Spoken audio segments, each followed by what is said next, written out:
has to go in its place because now there's an empty hole there. Yeah. And we naturally want to fill those empty holes. That sounded so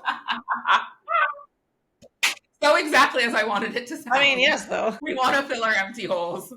And so something is going to fill it. Do you want to consciously choose what that is, or let it be a repeating pattern that you've known? You know what the outcome is. You know what it's like. There's the comfortability again. Like, it's so comfortable that it's uncomfortable.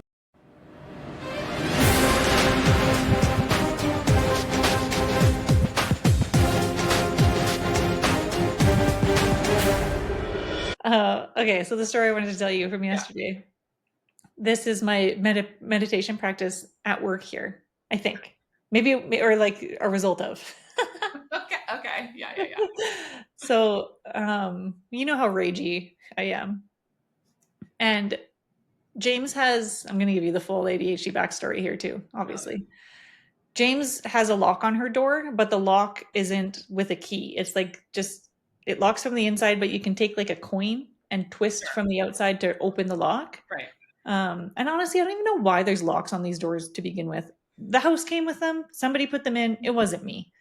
But now both my children have locking doors, which, as I'm saying this out loud, needs to change.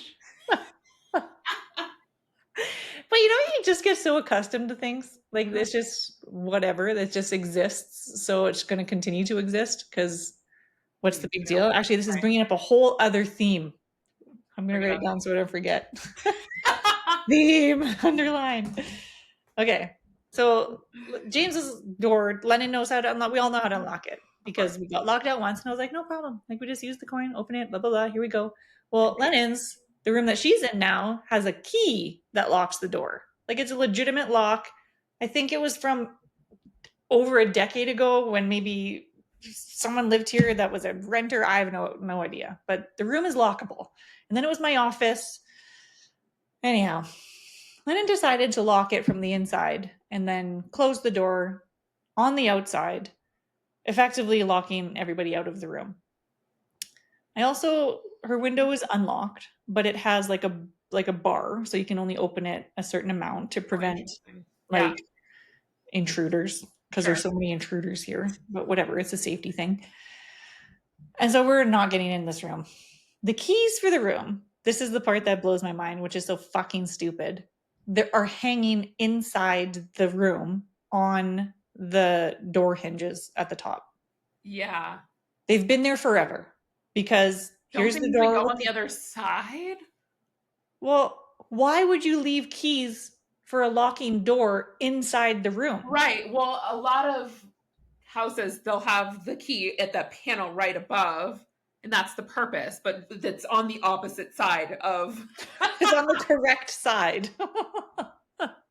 These keys were inside the room. Like, just completely useless. So wait, it gets better. She's not inside though, right? This didn't happen. No one's inside. No one's inside. She locked the door from the inside and then exited and closed it and then was like, I locked my door. And I'm like, oh no. You've never done this. She's never done this before. And so when something just doesn't happen, you just don't think that it's going to happen. Right. You have no solution because there was no thought about it. Right. And so why would the keys be on the outside of the door? That's a stupid question. Of course, they should have been somewhere else in the home. They don't need to be hanging inside the door, whatever. But they've literally been hanging there for a decade. Like, I know where they are because I've seen them with my eyeballs. And so Lennon's like, well, is there a key? I'm like, yeah, there is, on the inside of your door. So we're legitimately locked out. So Jimmy has a lock picking kit. Mm-hmm. So I texted him to be like, where is it? Found it. Tried for about 45 minutes to pick this lock. Like, I went to YouTube, did the whole, like, how do I do this? I was thinking, how did you think that you were going to do that? Okay. How do I pick a lock? With practice, I think I could do it. Of course, that's the point, right? Yeah, everyone can do it, but you have to have the time. And most people take the lock off in practice. They're not like trying to get in. Right. Well, trial by fire, right? Right. What makes this whole thing a story and somewhat worse is that it was bedtime. Like, it was right right bedtime. You were about to go into your room to put your jammies on, and now we're locked out, right? Okay. So when it first happened and she told me, I was like, you locked the door. Like, why did you lock the door? She's like, I don't know. Because she doesn't know. Why would she know? Like, it's just an experiment, right? And so I went down and like turned the knob and like turned it again. And I was like, maybe if I turn it harder to open. So I was like shaking it, and I can feel the rage building. Like, the heat starts to build up. And then everything in my body just wanted to like fully just kaboom and like kick the door in. Like I wanted to kick the door in, demolish it, get so mad at it. And then I was like, okay, I'm not doing that, obviously. Number one, kids are watching. That's the main reason. Number two, I mean, I would have, because it would have felt really good if I was alone. Number two, that's what a rage room is for. We can go do that elsewhere. And number three, I'm like, no. And then you're going to like injure an ankle. You're going to hurt your knee. You're going to do something fucking stupid by thinking that you have the capacity and strength to kick down a door. I mean, it's going to take way more than what I think you should be willing to give. That too. Like, really? This is what you're going to put your effort into? And that's where the injury comes in. It's like, you gave way too much. You put so much effort into this and it didn't work. And now not only are you mad, you're injured. Yeah. Anyhow. And you're still in the same place. Like, what? Right. Accomplish nothing but negative things. So anyhow, the meditation training kicked in. Like I was just like, ugh, this sucks. Okay. Felt the rage, and I was just like, I'm gonna go upstairs and then I'm gonna come back. So I just like walked, went outside, took a few deep breaths, and I was like, okay, back to the lock picking. I'm like, I'm certain he has a lock picking kit. Like, why wouldn't he? Because every normal individual owns a lock picking kit, right? Obvious. Why? Obvious. Anyhow, so found it, fiddling with the thing, and then I got real obsessed. You know me. If I'm going to start something, I really want to accomplish it. So I was like, I'm going to get this. And Jimmy was like, I had him on FaceTime, and he was just cheering me on. He's like, I want you to do this too. I'm like, I want to do this too. I'm like trying to pick this fucking thing, and I couldn't. Like, it was just too hard. It was getting late. Like, I worked on it for a solid 45, and Lennon was there, like holding the flashlight, like doing the things. Anyhow, so then I got the drill. And I just got a drill bit, and I just went to town and drilled out the mechanism on the lock and just completely fucking destroyed it to get into her bedroom. And somehow, by some miracle of God, the lock still works. The key doesn't, because I've completely destroyed it, but the door still fucking locks. That's feels like the wrong direction. Now you don't have the key.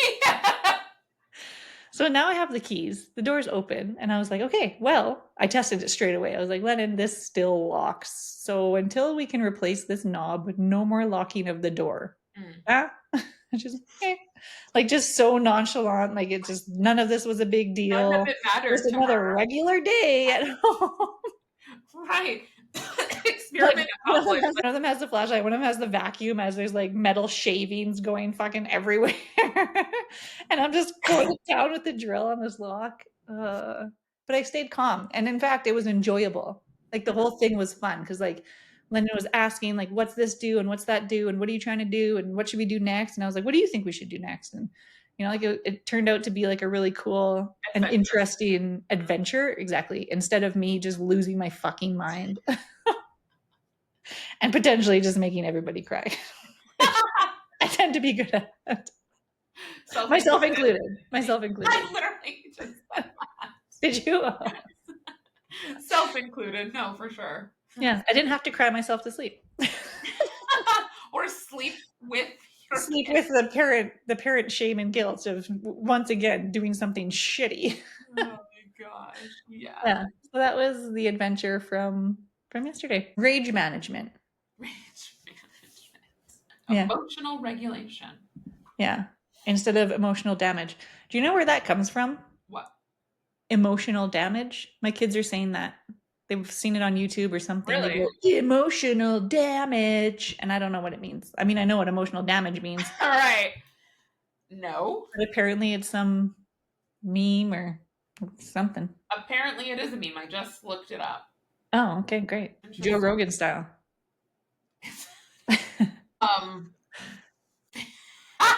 They even have. Oh my god, that's actually funny.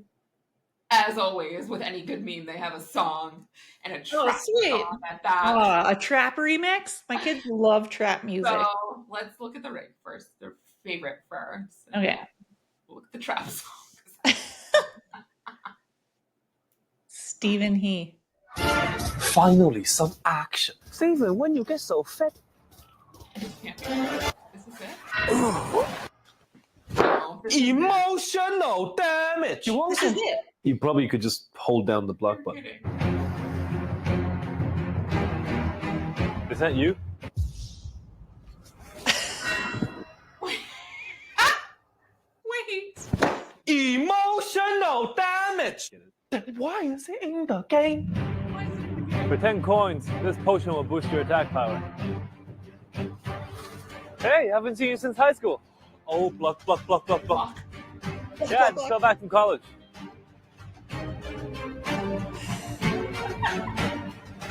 Oh, where did you go? Harvard. Ultra. Emotional damage. Okay, that's funny. It is funny. Let's listen to the trap song, obviously. Whew, that was better than I thought. I didn't know what I was waiting for. Yeah.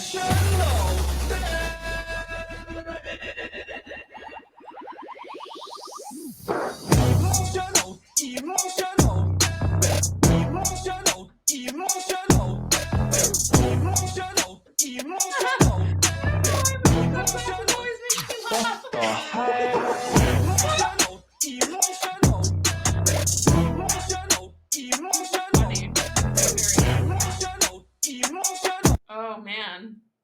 Hey, now we know. That's amazing. Now we know that we can share screen. That opens up so many tangents. It's actually a gift. This is a real gift.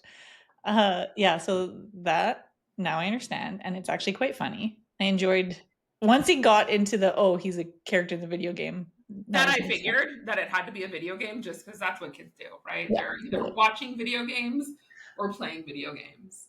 Yeah, or watching other kids play. Well, that's what I mean. Not watching the video games, but other people playing the video games, which boggles the fuck out of my mind. But it's not just kids; adults do this too. Oh no! And that's what streaming is, and I know and I understand that. Like people have been doing this for a very long time, but yeah. I think because it is now not just adults, but it's children. But I don't know. It's just so strange to me that you're watching somebody play, but at which time do you play yourself? Like I don't really see them playing that much. They're just watching other people play. Yeah. Maybe it's both and. I think kids especially are just watching other people play, especially if it's harder games or things like that. Sure. I personally have Googled, YouTubed, Legend of Zelda. I got so stuck. Like this is GameCube. Ocarina of Time. And I got so stuck in this one part. I was just like, I'm calling in. I'm phoning a friend. So I went to YouTube and I put in like the very specific place I was in the game. I was like, what the fuck do I do? Angry Googled, what the fuck do I do? And then watched somebody go through the scene. And then I was like, damn it.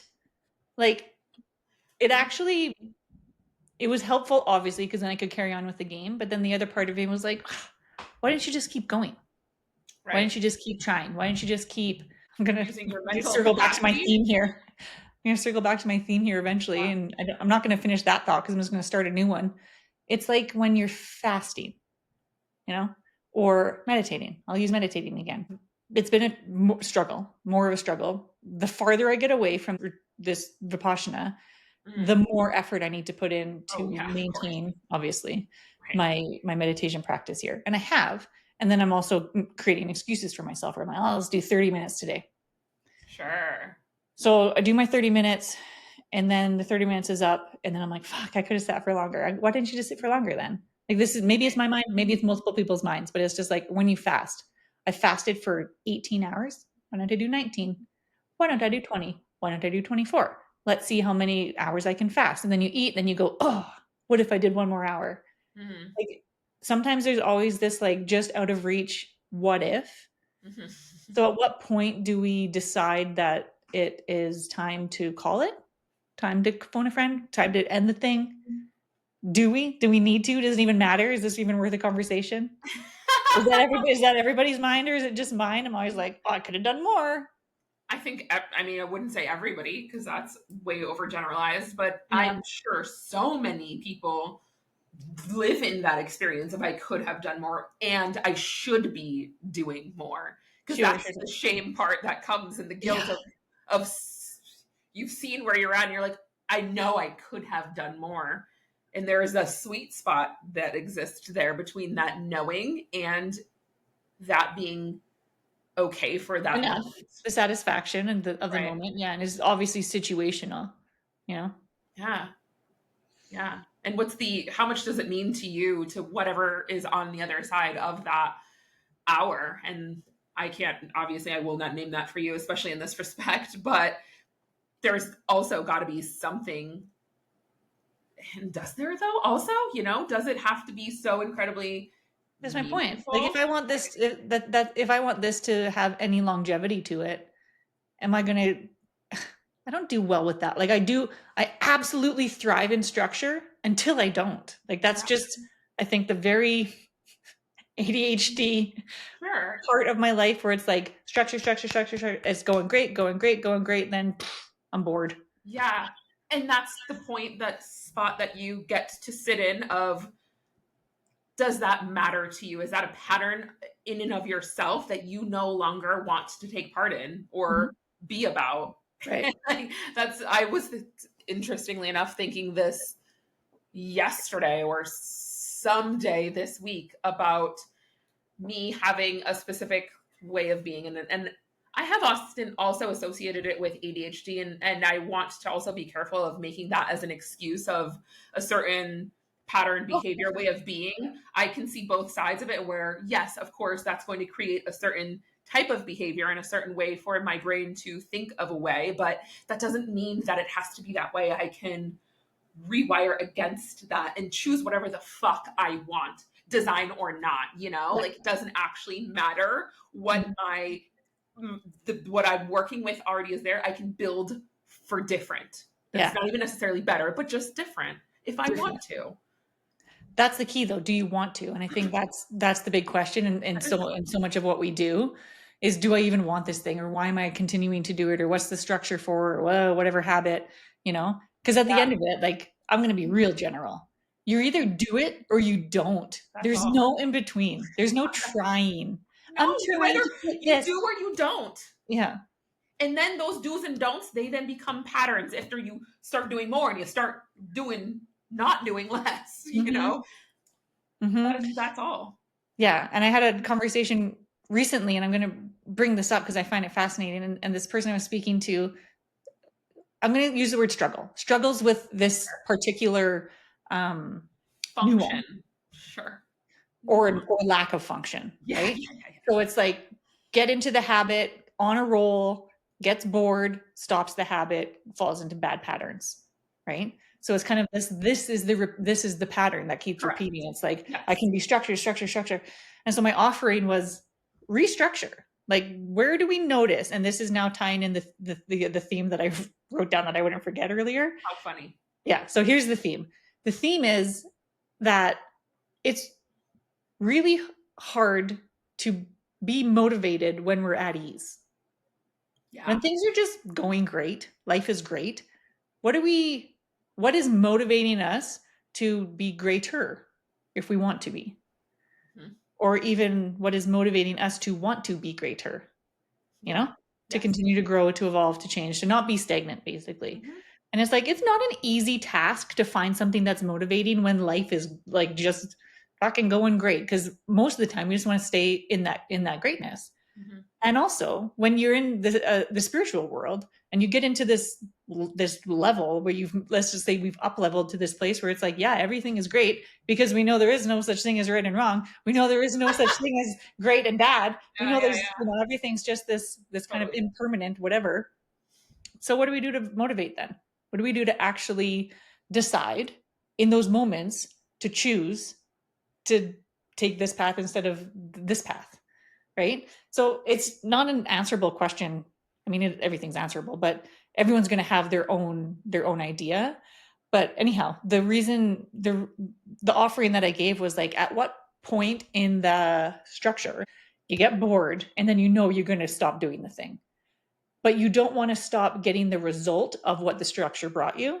So how then, in the moment of the boredom, do you go, aha, I'm about to go down here and I know this is my pattern. So having that self-awareness of, I know I'm about to stop doing this thing. How can I completely restructure, bring in something so brand new that it's motivating, exciting, inspiring, that results in the same outcome that the structure was giving before, and kind of almost gamifying what it is that you were doing to glean a similar result, but in a completely different way.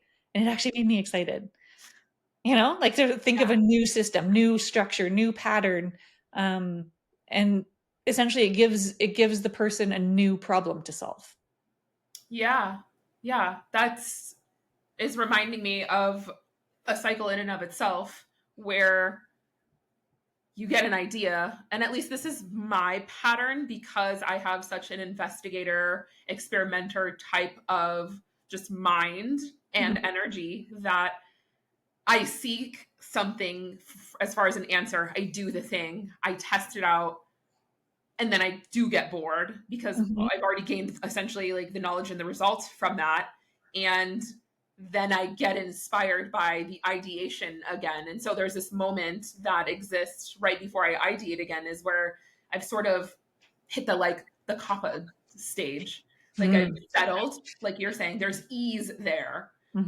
How we change is through the discomfort and the irritation, so that ease is not going, it's not as motivating, right, until the irritation comes. And for me, I think the irritation is a little bit in the routine in and of itself, where it's like, routine again. It's become a task rather than an embodiment, or like a practice, a ritual even. And so that's when I can let it go, get excited again, to then essentially you have to replace that thing with something else. And it can be anything, as long as it's, like you're saying, bringing you to that same effect.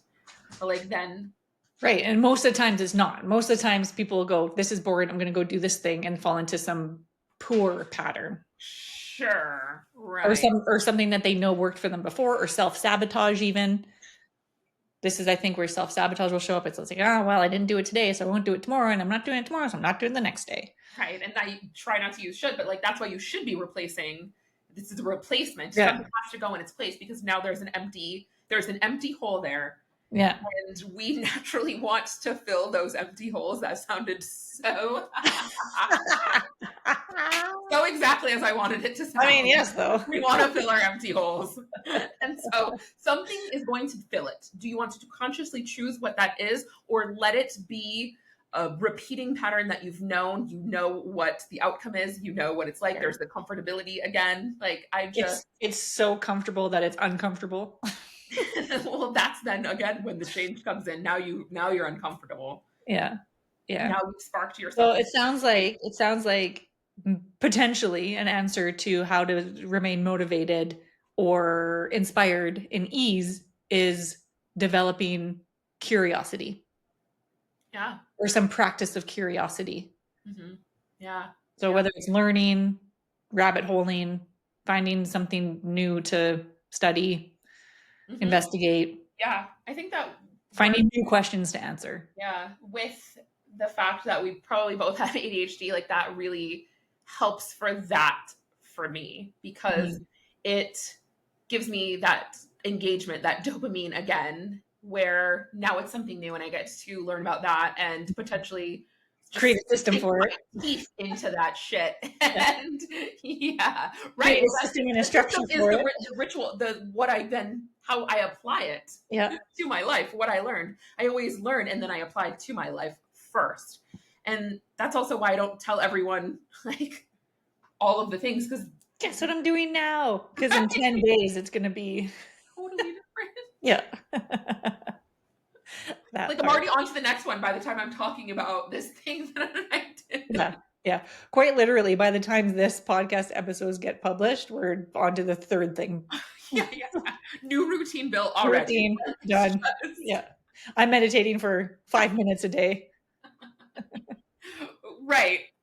But still, like, I mean, think about this. You meditated for an entire hour, and now instead of doing that in one sitting, you meditate for 5 minutes every hour. You give yourself just those little bits of space. Now you've accumulated at the end of the day, probably something close to it. Like it could be so many things, you know? Yeah. Right now I'm just adjusting my time. By time, I mean what time I'm waking up. Because being in BC, I adjusted to that time zone. Getting back here, the girls are in it 4 hours ahead of me, so they're adjusting. So everyone's adjusting, and like I do really, again, do I? Maybe I don't. I do really well with routine, right? So if I'm gonna get up at 5:30, I will get up at 5:30. But 5:30 right now is feeling really early.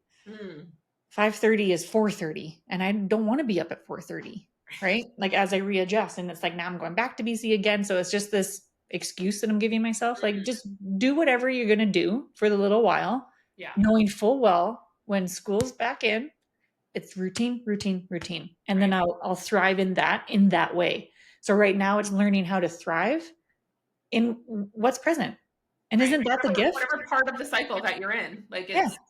That's the gift, all of them. And I think the gift is being able to accomplish that and let that be not only enough, but exactly what it needs to be for this moment, without going, I'm not doing enough.